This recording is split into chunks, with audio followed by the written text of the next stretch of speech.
जिसकी होगी आस्था, अंतर मन में संकल्प कर ले, विकल्प का हो खात्मा। तेरा कर्म ही तेरा फल है, तेरा कर्म ही तेरा फल है। चिर निद्रा से जाग जा, ज्ञान की क्लास कर ले, जीवन अपना प्रकाश में, ज्ञान की क्लास कर ले।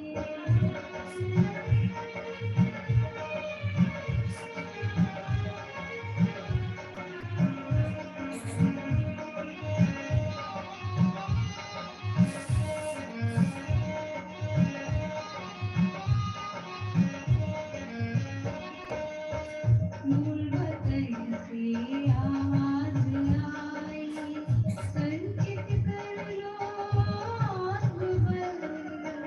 मूलवत से आवाज आई, संचित कर लो आत्मबल। विघ्नों को विध्वंस करके होना है तुमको सफल। कंचन में प्रयास कर ले, हर मुश्किल को विफल। सुखमय जीवन का लक्षण है,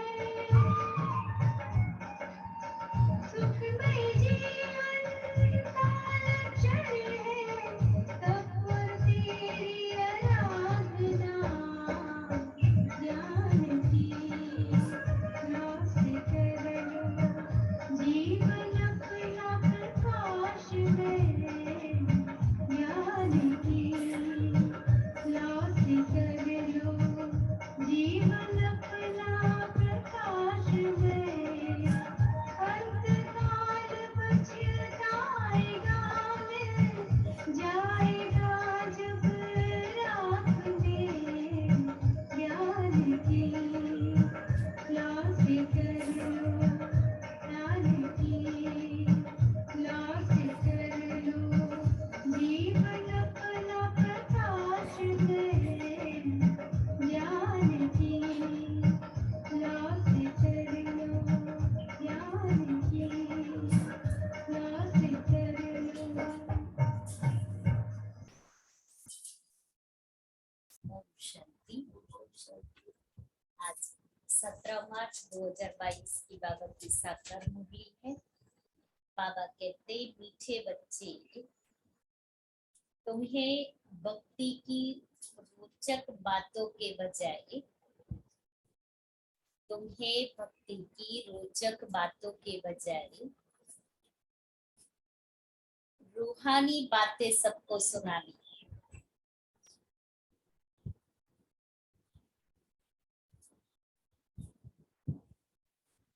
रावण राज्य से मुक्त करने की सेवा करनी है।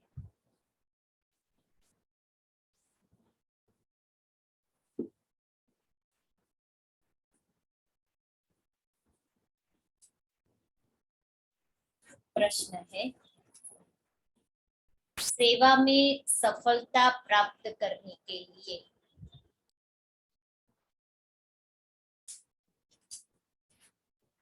मुख्य कौन सा गुण चाहिए? सेवा में सफलता प्राप्त करने के लिए मुख्य कौन सा गुण चाहिए? कौन सा गुण चाहिए? सहनशीलता का।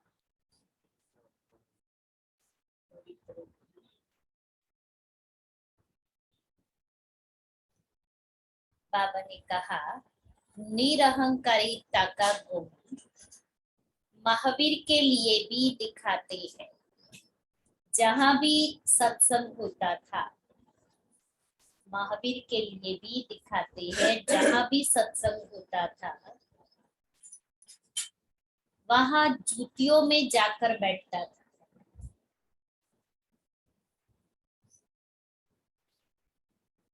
क्योंकि उसमें देहाभिमान नहीं था।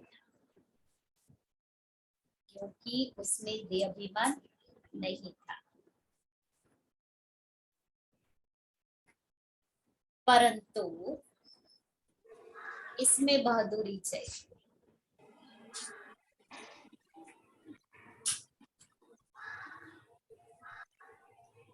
तुम कोई भी ड्रेस पहनकर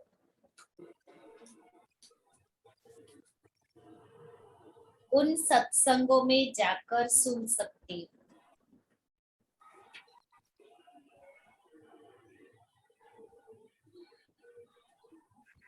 गुप्त वेश में जाकर उनकी सेवा करनी चाहिए। गुप्त वेश में जाकर सेवा करनी चाहिए।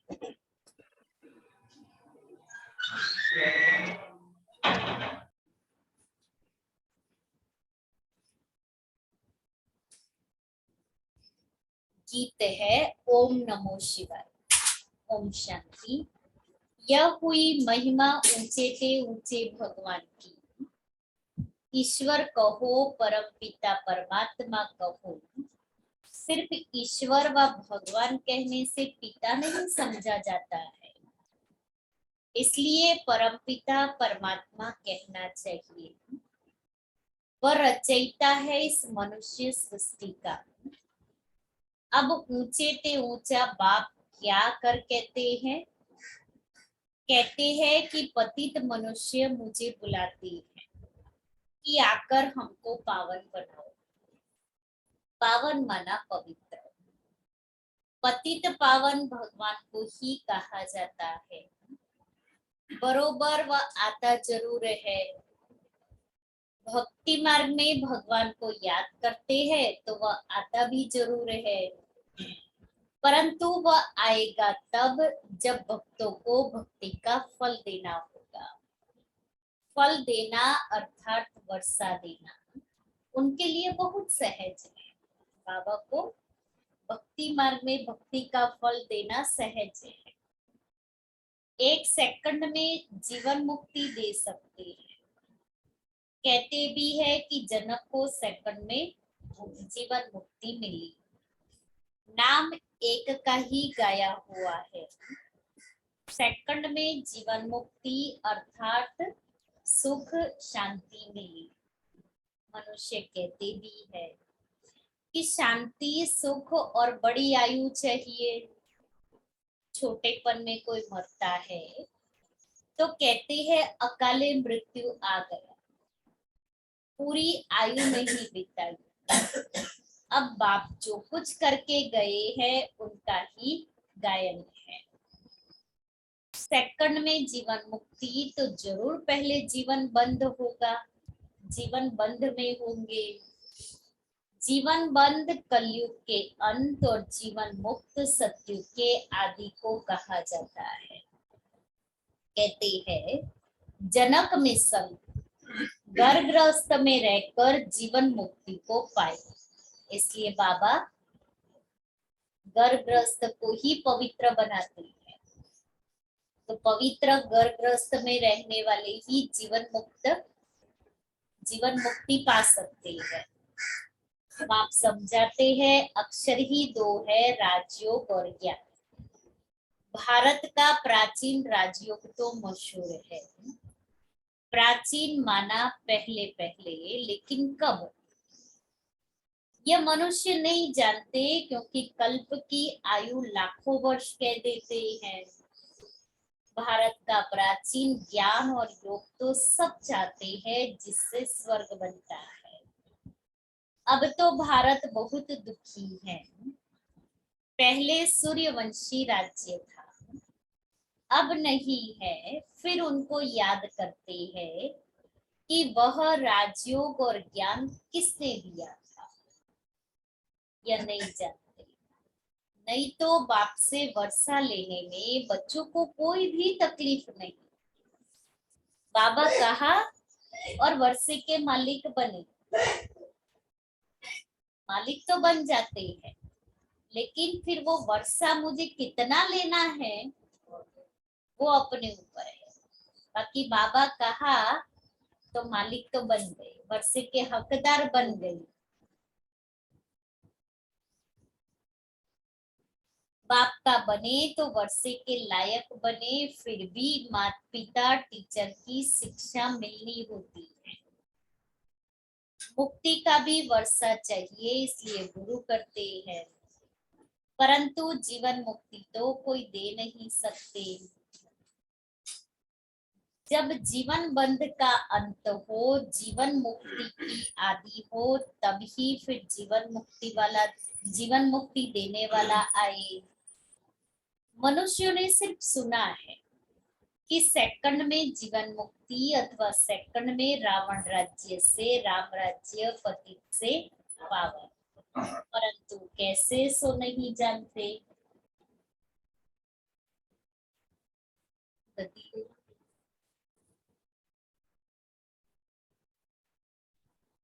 जहाँ भी बेचना है बेच,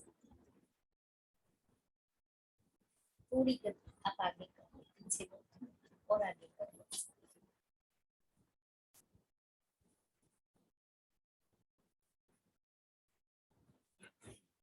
तो परंतु कैसे सो नहीं जानते, बाप तुम आत्माओं से बात करते हैं।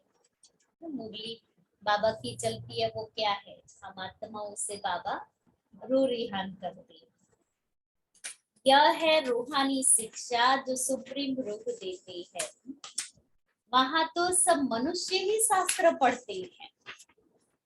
दुनिया में मनुष्य मनुष्य को सुनाते हैं, और यहाँ निराकार बाप बच्चों को सुनाते हैं। कहते हैं फलाना महात्मा ने यह ज्ञान दिया। यहाँ प्राचीन राजयोग और ज्ञान जो परमपिता परमात्मा ने दिया था 5000 वर्ष पहले, जिससे तुम सो देवी देवता बने थे, अब प्राय लोप हो गया है। अगर लोप न हो तो सुनावे कैसे।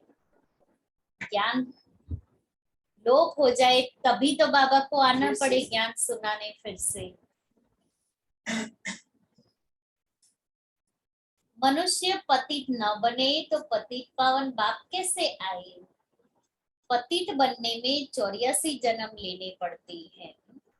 इसका भी सारा विस्तार समझाती है। वर्ण भी समझते हैं, वर्ण भी समझाते हैं। ब्रह्मा चाहिए तो ब्रह्मा का बाप भी चाहिए। ब्रह्मा विष्णु शंकर इन तीनों का बाप शिव है। अब ब्रह्मा द्वारा बैच प्राचीन ज्ञान देते हैं, जिससे विष्णुपुरी के मालिक बनेंगे, और ब्राह्मण सो देवता बन जाती हैं। ब्राह्मण धर्म वाले मनुष्य से तुम सो देवी देवता धर्म वाले बन रहे हो। तो पहले प्रजापिता ब्रह्मा चाहिए।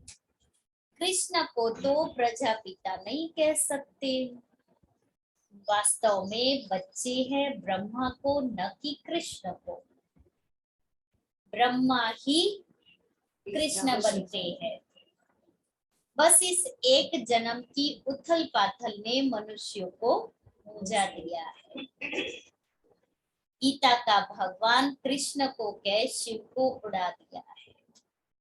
सब कहते हैं ब्रह्मा को 3 मुख थे, इतने मूंझ गए। 3 मुख किसी को हो सकते हैं। शिव रचयिता को तो एकदम गुम कर दिया है। ब्रह्मा का नाम लिख दिया, कृष्ण का नाम लिख दिया, रचयिता तो दिखाई नहीं दिया है। रचता ही आकर बताते हैं कि हम कैसे देवी देवता धर्म की रचना करते हैं। ऐसे नहीं परमात्मा सृष्टि कैसे रचते हैं। परमपिता परमात्मा को बुलाती ही है कि हे पतित पावन, आकर हम पतितों को पावन बनाओ। दुनिया को ये मालूम ही नहीं कि इस समय रावण का राज्य चल रहा है। कितने अंधेरे में है।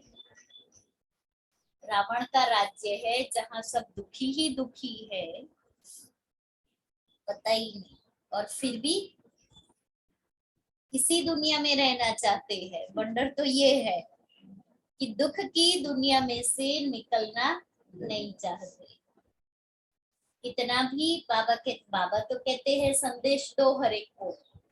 हमारा कार्य है सभी को संदेश देने का, कि उल्हाना न रहे कि आपको पता था और आपने हमें बताया नहीं। इसलिए हमारा कार्य है संदेश देना, सुनाना। बीज डाल दिया है, कभी ना कभी वो फलीभूत होगा। रावण की बड़ी बड़ी कथाएं बैठ सुनाते हैं। इसको कहा जाता है भक्ति की रोचक बातें, और यह है रूहानी बातें। वो बड़ी रसीली होती है, बड़ी ऐसी कहानियां बैठ करके सुनाते हैं जो मनुष्य को लगे सच में ऐसे हुआ था। और बाबा कहता है यहाँ ये रूहानी बातें, जहाँ रूह अर्थात आत्मा को पावन बनाने की बातें है।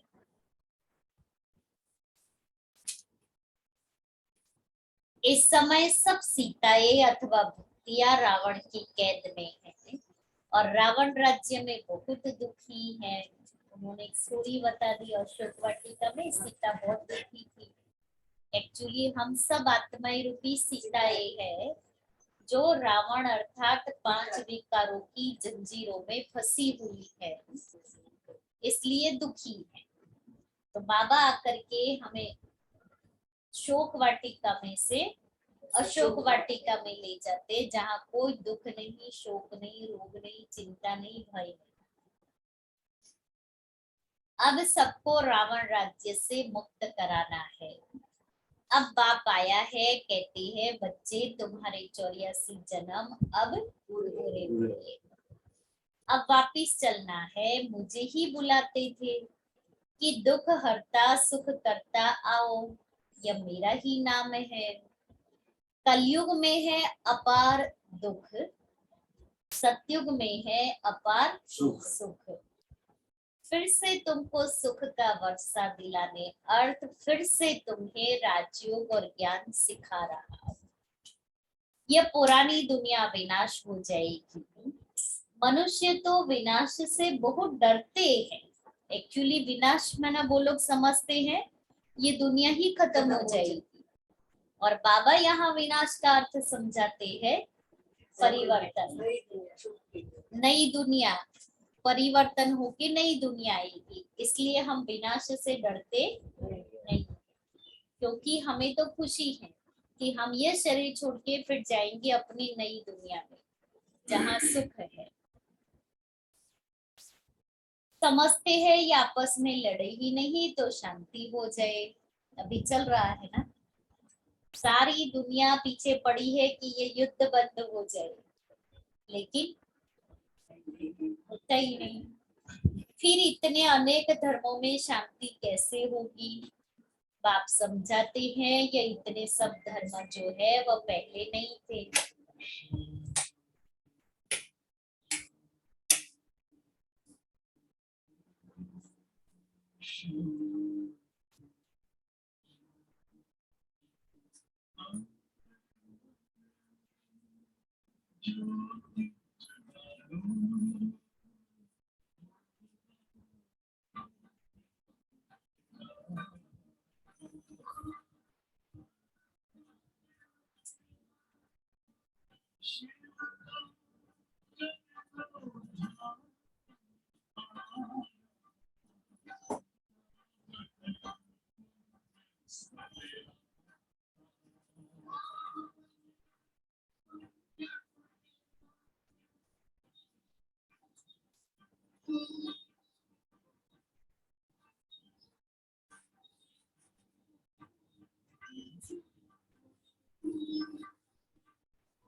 तो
बाबा कहते हैं, बाप समझाते हैं ये सब धर्म जो अब है वह पहले नहीं थे। जब एक ही धर्म था तब बरोबर सुख शांति का राज्य था। अब सब मांगते हैं मन को शांति कैसे मिले। अरे मन क्या चीज है, पहले इनको तो समझो। आत्मा में ही मन बुद्धि है। मनुष्य की जबान बोलती है, आंख देखती है, टोटल मिलाकर कहते हैं मनुष्य दुखी है। किसको भी समझाना बड़ा सहज है कि बाप को याद करो और वर्षे को याद करो।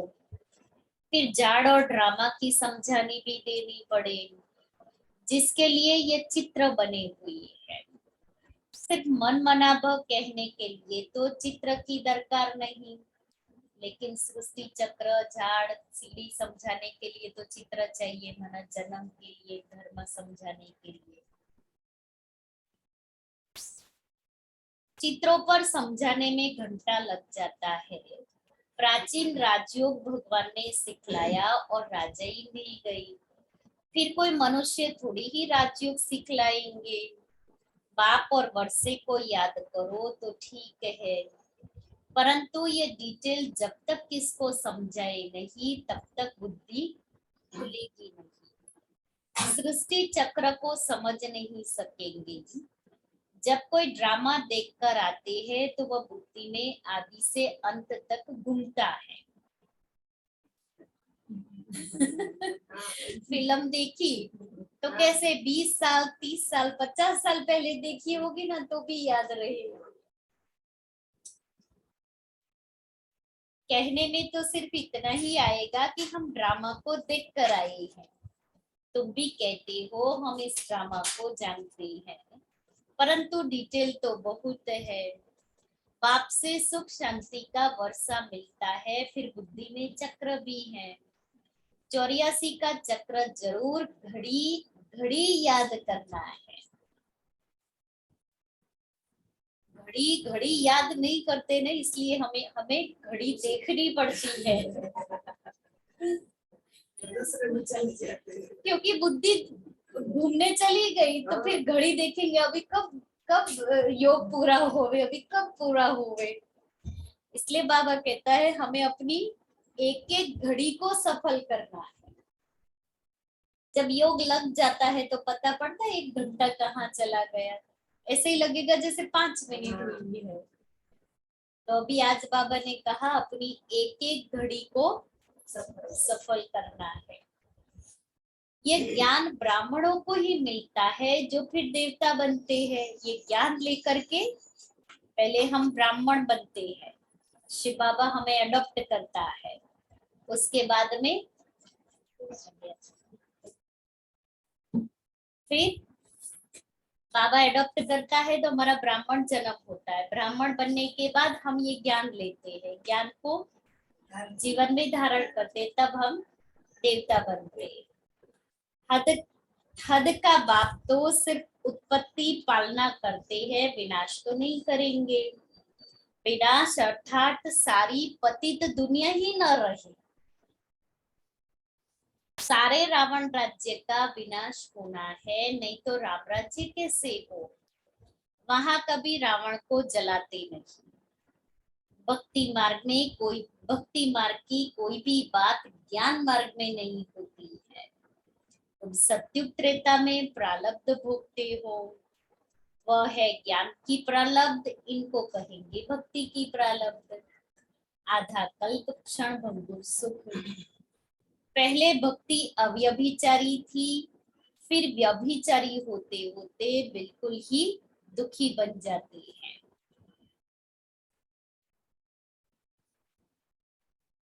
सदगति दाता एक बाप है, यह तो समझाना है कि बाप और वर्षे को याद करो। याद किया और स्वर्ग की बादशाही मिली, और फिर नर्क में कैसे आए, यह सब बातें बैठ समझाई जाती है। अब तुमको सारे सृष्टि के चक्र के आदि मध्य अंत का पता पड़ गया है। तो इस समय तुम त्रिकालदर्शी बन रहे हो। उनको तुम कहेंगे देवताएं भी त्रिकालदर्शी नहीं थे, क्योंकि उस समय ये ज्ञान की आवश्यकता ही नहीं थी। तो कहेंगे तब कौन थे, क्योंकि संगम युगी ब्राह्मणों को तो जानते ही नहीं है। दिखाते हैं जहां भी सत्संग होता था तो हनुमान जाकर जुतियों में बैठ जाता था।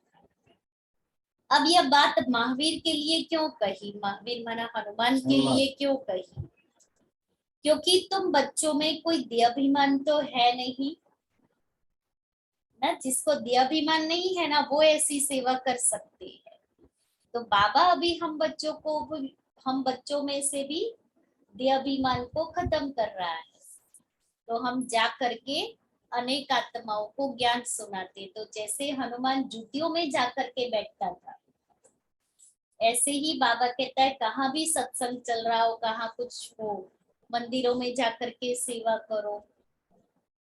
बहुत अच्छी सेवा हो सकती है, मंदिर में जाकर के सेवा करेंगे तो। इसलिए जहां भी आपके नजदीक में मंदिर हो ना, वहां वहां पैम्पलेट बांटने की सेवा कर सकते हैं। महिला मंडल होते हैं तो वहां उन लोगों को बता करके कहा आधा घंटे का हम लेक्चर रखे, पूछो उनको, वो हाँ कहते हैं तो आप आकर के बताओ, हम आएंगे, सेवा हो जाएगी। इतने सारी 50-60 बहनें होती है तो उनकी सेवा होगी। जिस आत्मा का भाग्य जागना होगा तो वो आएंगे। इसलिए बाबा कहता है हनुमान के मिसल सेवा करनी है।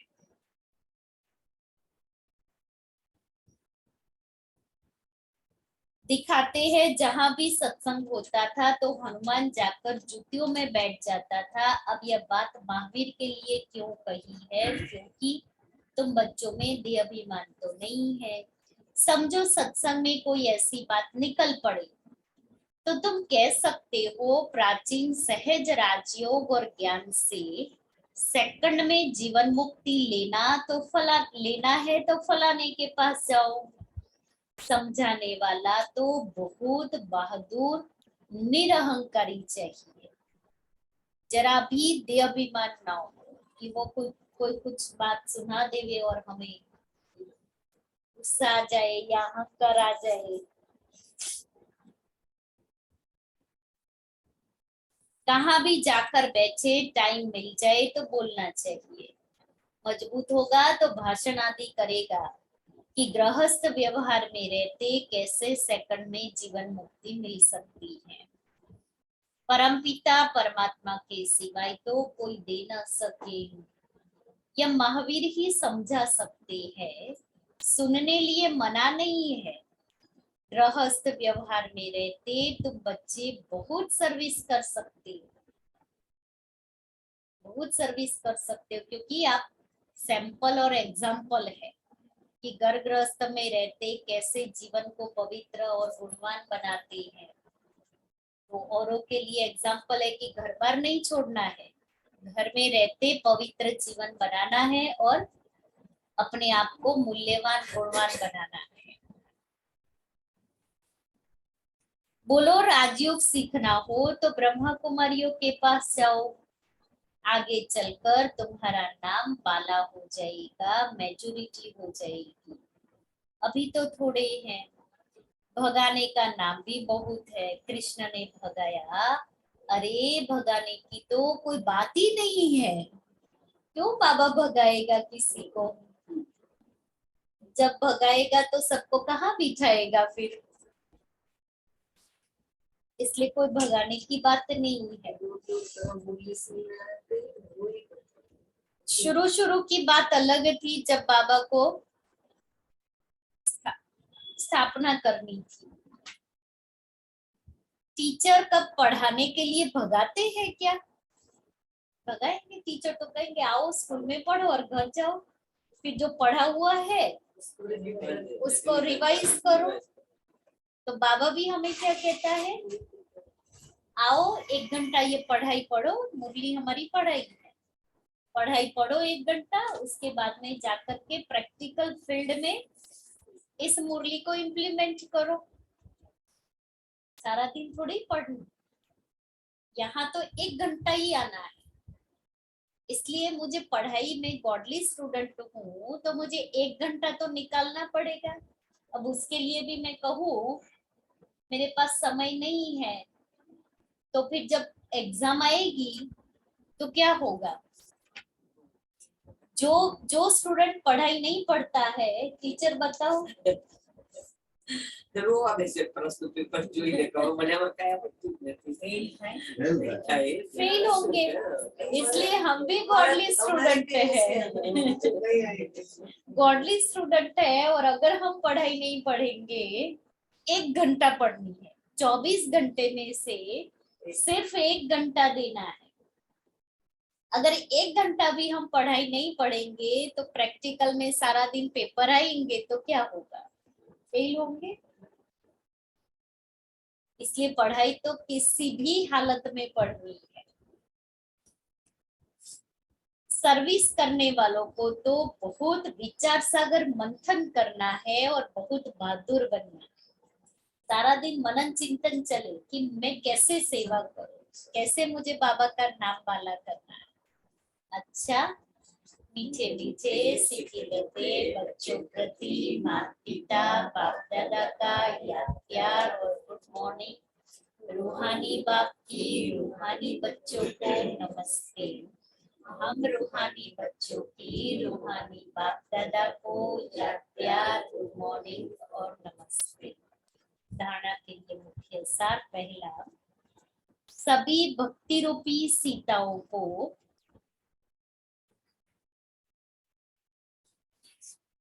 रावण की कैद से छुड़ाना है। सभी भक्ति रूपी सीताओं को रावण की कैद से छुड़ाना है। सेकंड में मुक्ति, जीवन मुक्ति की राह दिखानी है।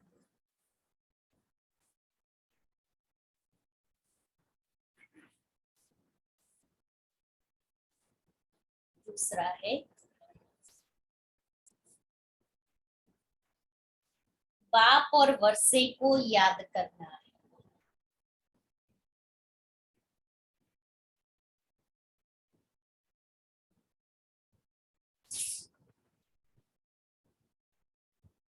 देह अभिमान छोड़ महावीर बन सेवा करनी है। देह अभिमान छोड़ महावीर बन सेवा करनी है।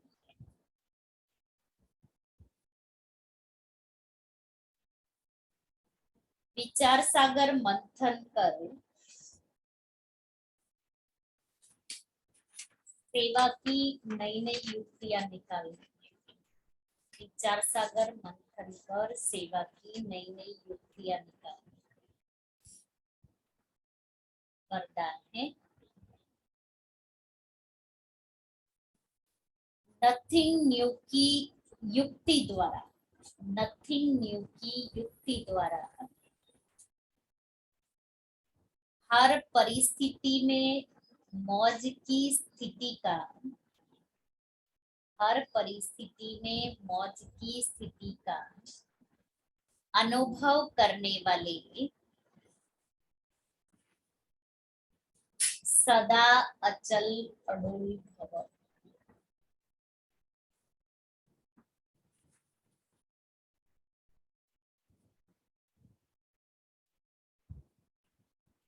ब्राह्मण अर्थात सदा मौज की स्थिति में रहने वाले, क्योंकि हम ब्राह्मण अर्थात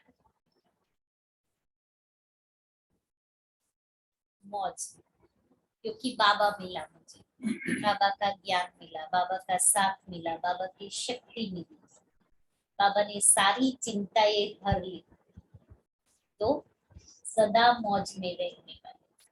कोई भी बात आए बाबा को दे दो, कोई भी बात आए बाबा को दे दो। दिल में सदा स्वतः यही गीत बजता रहे, वाह बाबा और वाह मेरा भाग्य, वाह बाबा और वाह मेरा भाग्य, वाह रे मैं, वाह रे मेरा बाबा और वाह मेरा भाग्य। मैं कितनी पद्मा पदम भाग्यशाली आत्मा। दुनिया की किसी भी हलचल वाली परिस्थिति में आश्चर्य नहीं, फुल स्टॉप। क्यों हुआ, अरे ये हो गया, कैसे हो गया, क्यों हो गया, इसने ऐसे किया, बाबा कहता आश्चर्य नहीं, फुल स्टॉप, नथिंग। कुछ भी हो जाए लेकिन आपके लिए नथिंग न्यू, कोई नई बात नहीं है। क्यों? क्योंकि 5000 वर्ष का ड्रामा रिपीट हो रहा है। 5000 वर्ष पहले हुआ था, अभी हो रहा है, 5000 वर्ष के बाद फिर होगा, तो कोई नई बात नहीं है। इतनी अंदर से अचल स्थिति हो, अंदर की स्थिति अचल, क्या क्यों में मन मुझे नहीं, तब कहेंगे अचल अडोल आत्माएं। स्लोगन है वृत्ति में शुभ भावना हो, वृत्ति में शुभ भावना हो, शुभ कामना हो तो शुभ वाइब्रेशन फैलते रहेंगे। फिर अनमोल ज्ञान रतन दादियों की पुरानी डायरी से पहला, अब तुम्हें दैवी गुणों की धारणा करनी है, धैर्यवत गुण की धारणा भी निश्चय से होती है और साक्षीपन की अवस्था में ही खुशी है। धैर्यता का गुण और साक्षीपन की अवस्था, इस धारणा से ही परमात्मा आप ही 1000 कदम आगे प्रख्यात होता है। बाबा कहता है कि तुम सूक्ष्म में 2 कदम नजदीक आओ तो मैं स्थूल में अनेक कदम उठाकर सामने आऊंगा। वो 2 सूक्ष्म कदम कौन से? धैर्यता का गुण और साक्षीपन की अवस्था। ज्ञान ही है स्व लक्ष्य में स्थित रहना, स्व में स्थित रहने से ही परमात्मा स्वयं आगे आएगा। बाबा के यह महावाक्य याद कर दो, जितना दैवी गुणों की धारणा करेंगे उतना ही 1-2 को सुख देने के निमित्त बनेंगे। आज देना कल मिलना, आज सर्वेंट बन देंगे तो कल मालिक बन राज्य करेंगे। अभी तो वर्ल्ड सर्वेंट होना। दूसरा, हर एक स्व स्वरूप में स्थित हो, अपने रथ को चलाते रहो। मैं आत्मा स्व मनात्मा, मैं आत्मिक स्वरूप में स्थित होकर के फिर इस रथ को, शरीर रूपी रथ को चलाऊंगा। जैसे कि इस रथ को मैं बिठाती हूँ, मैं खिलाती हूँ, मैं सुलाती हूँ, मैं मुख से बात कराती हूँ। अगर मैं मुख से किसको दुख देती हूँ तो जैसे अपने ही, अंडरलाइन वाला महावाक्य, अगर मैं मुख से किसको दुख देती हूँ तो जैसे अपने ही स्व स्वरूप की इंसल्ट करती, क्योंकि मैं स्व मना आत्मिक स्वरूप से दूर हो गई। अब जब आत्मिक स्वरूप से दूर हो गए तो देह भान आ गया। तो फिर स्व संपूर्ण आत्मा कहती है कि जीव आत्मा तेरे पर तो अफसोस है, तेरे पर तो अफसोस है, जो ये तेरे कर्मेंद्रिय ने धोखा दे दिया। मुख कर्मेंद्रिय है, तो आत्मा अगर स्व स्वरूप में नहीं है तो इस मुख रूपी कर्मेंद्रिय ने धोखा दे दिया, जो इंसल्ट करा दिया। ऐसे इंसान और प्राणी में मैं शुद्ध आत्मा प्रवेश नहीं हूं। स्व शुद्ध आत्मा जिस जगह है उस जगह पर अफसोस नहीं है, क्योंकि वह कभी भी किसको दुख नहीं दे सकता है। शुद्ध आत्मा जहां है, माना मैं आत्मा इस शरीर में हूं, तो मुझे ये जीव धोखा नहीं दे सकता, इसलिए अफसोस नहीं होगा, क्योंकि शुद्ध आत्मा हूं तो जो कर्म करेगी वो शुद्ध करेगी। स्व शुद्ध आत्मा तो सुख रूप है, और ऐसा स्व निश्चय बुद्धि तो सदैव सुख ही पहुंचाता है, और साक्षात मेरा स्वरूप है। और जो अपने को स्व आत्मा निश्चय करते भी अन्य को दुख देता है, वह सिर्फ कहने वाला पंडित है। फिर वो पंडित, मैंने बोल दिया लेकिन मेरी प्रैक्टिकल जीवन में वो बातें नहीं है, तो मैं पंडित हो गई, उसका असर दूसरों पर नहीं हो सकता। अच्छा, आज का स्वमान है, मैं मास्टर स्नेह का सागर हूँ। मैं मास्टर स्नेह का सागर हूँ। आप सभी चार्ट भरते हो कि नहीं? सबको चार्ट की पॉइंट, स्वमान की पॉइंट, ये सारी डिटेल पॉइंट दी हुई है। गुम हो गया। गुम हो गया है। क्यों भेजा था सबको ग्रुप में कि कहा दीदी आप भेजो, हम लिखेंगे अपनी डायरी में। क्या हुआ फिर? लवलीन स्थिति का अनुभव करना है, ऐसे थोड़ी चलेगा। हम गॉडली स्टूडेंट है, सुप्रीम टीचर मुझे चार्ट दे रहा है तो भरना तो पड़े ना। ये तो टीचर की इंसल्ट हो गई। जैसे कोई सागर में समा जाए तो उस समय सिवाय सागर के और कुछ नजर नहीं आएगा। ऐसे आप बच्चे बाप के सर्व गुणों के सागर में समा जाओ, बाप की याद में, स्नेह के सागर में समा जाना है। बाबा की याद में ऐसे समा जाओ जो मुझे बाबा के सिवाय कोई याद नहीं है। और साक्षी व उपराम बनने के लिए स्वयं को ट्रस्टी समझकर चलो, तो कभी क्या होगा, कैसे होगा, कुछ सोचने की जरूरत ही नहीं है। सहज ही लगाव झुकाव से किनारा हो जाएगा। आज यहाँ है, कल कहाँ भी चले जाए, सदा उपराम रहेंगे। आज यहाँ कल वहाँ। पंछी है, आज एक डाल पर कल दूसरे डाल पर, तो स्थिति उपराम हो जाएगी। मेरा घर नहीं, मेरे बच्चे। आज मैं यहाँ हूँ, कल तो मुझे जाना है अपनी नई दुनिया में, तो डाली को छोड़ेंगे तो ही तो उपराम होंगे ना। घर गृहस्थ की डाली पकड़ के रखेंगे तो कहाँ जाएंगे। इसलिए और आज होली है, तो आज होली का हम विशेष बाबा को भोग लगाएंगे। और कल खेलने वाली होली है, आज जलाने वाली होली। तो आज हम सभी जलाएंगे और कल मनाएंगे। कल मनाएंगे, आज नहीं। तो आज जलाएंगे ना, तो हर एक अपने अंदर जो जलाने वाली होली है ना, सब इसमें से एक एक स्लिप ले लो, वापस आ जाओ, फिर लिख लो। फिर लिखने के बाद हर एक की स्लिप बाबा के भोग की थाली में जाएगी। इसलिए आज भोग जल्दी नहीं लगाया है। तो हर एक अपना एक एक पेपर ले लो और पास ऑन करते जाओ और लिखो, तब तक भोग की तैयारी करते। फिर वो सबकी स्लिप भोग की थाली पे रखेंगे, सब बाबा को समर्पित, ऐसे करेंगे।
अंबर के उस पार पंछी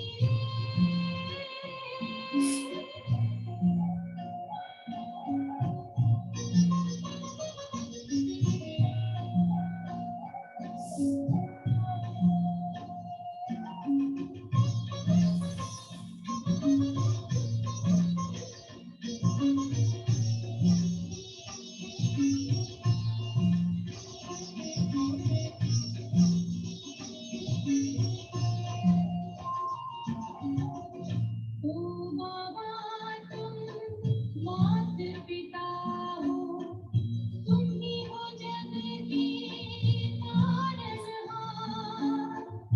ओ बाबा तुम मात पिता हो, तुम ही हो जग के तारनहार। दुख हरता तुम सुख करता हो, गुणों के भंडार।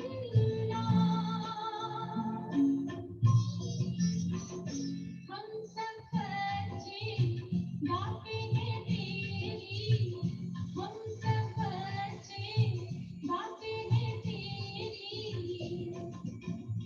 महिमा अपरंपार। उड़ जा प्यारे वतन मेरे,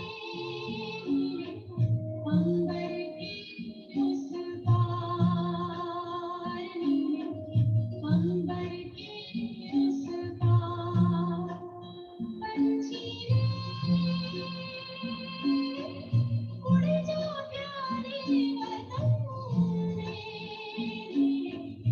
अंबर के उस पार मेरे, अंबर के उस पार, अंबर के उस पार।